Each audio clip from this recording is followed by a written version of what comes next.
So for this question, using small angle approximations, you need to know that sine x is roughly equal to x and cos x is roughly equal to 1 minus x squared over 2. So if we substitute those into the equation, we get for sine x plus cos x equals a half or 0.5. Then that means we have x plus 1 minus x squared over 2 equals a half.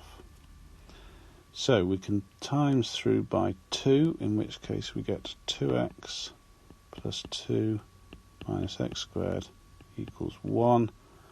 And then if we rearrange that, making the x squared positive, then that will give us x squared minus 2x minus 1 equals 0.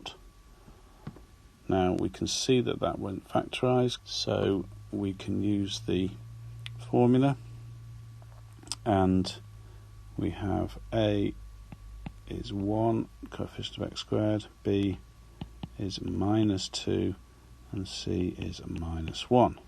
So we have x equals minus b, so that's 2, plus or minus the square root of b squared, which is minus 2 squared, which is also 2 squared, minus 4 times a times c. So that over 2a, of course.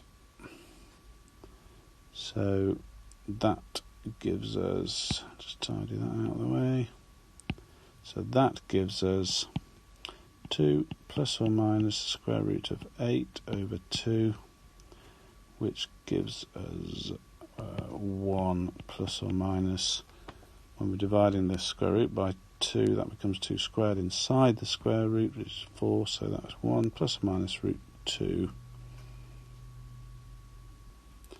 Now the positive root here, 1 plus root 2, is going to be about 2.4, which is too big for the initial approximations to work.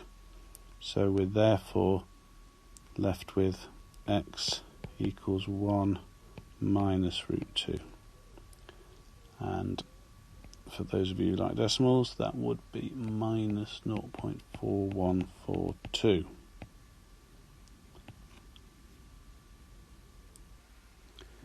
Now, as a matter of interest, those of you who have studied or are studying further maths will come across Maclaurin Series, and they are series which give you the values for sine x and a wide range of functions, and it's very interesting to have a look at, even if you're not going to study them now. You may well study them if you're not doing further maths at university. You might study them.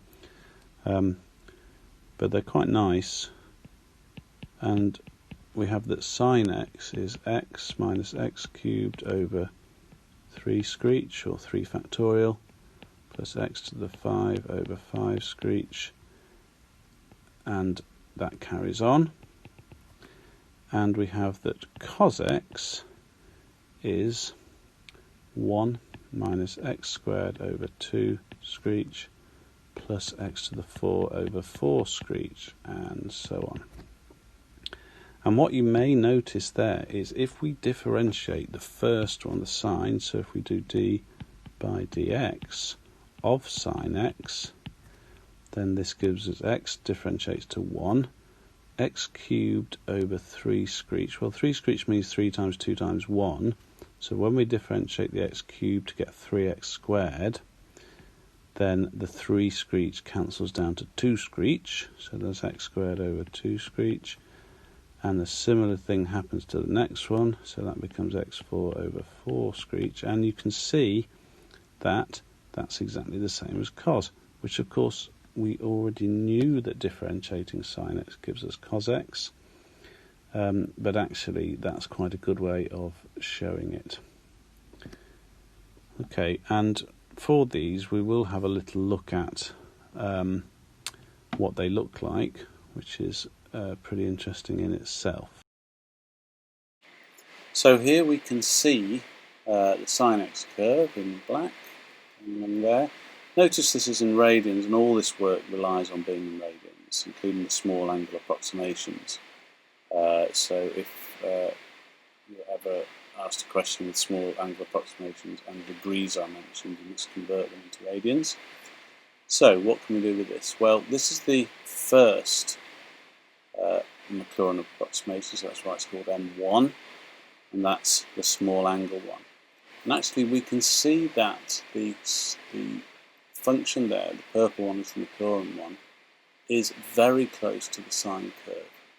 If we zoom in, we can see that it is straying off, but up to 0.1 it looks very close.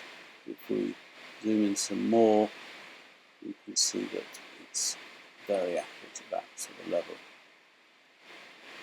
So, what do we want to do next? Well, if we do the second Maclaurin, well, there isn't an x squared term. If you notice, they alternate, and that ties in with the idea of differentiating sine differentiates to cos and cos to minus sine and so on. But if we look at n is 3, then we've now got a cubic, 1 minus x cubed over 3 screech, and that's looking pretty good, pretty much as far as 1. In fact, if we zoom in here, you can see that it's starting to peel away at about 0.7, 0.8. So that's a decent approximation up to, say, 0.5. Depends on what you're using it for, of course. And I've zoomed myself in a funny way. There we are. Okay, so if we look at the next one, so now we're going to be adding on x to the 5 over 5 screech. And it's getting even better. And then you can just keep going up. There's with the 7th, the next term to about 7, and the next one's about 9. And actually what you can see is that as you add terms, it becomes correct further and further along the x-axis. If we just zoom right up to the top, to the maximum on this particular Geogebra app, we've got up to 39, and that's looking good right the way along to there. So that's up to, if we think of 2 pi, is where we get to the circle, the end of the circle. This is twice round the circle, and then it starts to fall away. And actually, if we carry on adding terms, it's going to be accurate for as long as we want it to be. Obviously, the calculations start to get a bit horrible. That's to the power 39. Let's say let's take 15 to the power 39. 39 screech is pretty huge, but we have calculators today and computers, so it's not too much of a problem. In fact, this app is managing to do it really nicely. So that's for sin x. We can change that. Come back down. We can change that to cos x. And we see that you can see now why you have to have your x squared over 2 screech or over 2 small angle approximation, because this first one is only accurate at 1 point. But if we put that squared bit in, then we can see, like with the sine, it becomes accurate quite a long way along, and then we can do the same job. And these Maclaurin expansions, which also for small numbers give you approximations to lots of different functions, and a function that you've used a fair lot is e to the power of x. So again, we start with 1, not very good, but it's now the second and third terms it's approximating quite well. In fact, let's do this back. There, it's approximating either side of 1, but not that well, but for very small values, e to the x is roughly 1 plus x.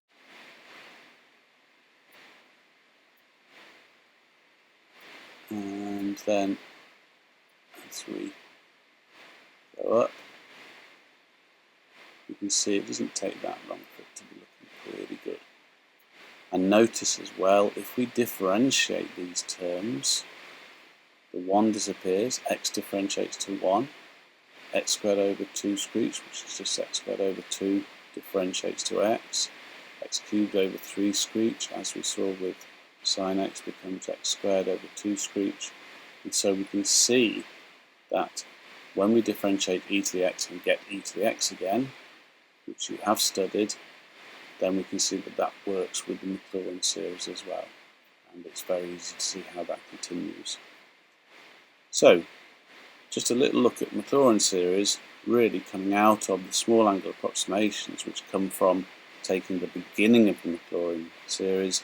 And the reason they work is that once you get to x cubed, x to the 4, and so on, when you've got very small numbers, when you cube them or take them to the power of 4, etc., they get very, very, very small, and so we can disregard them.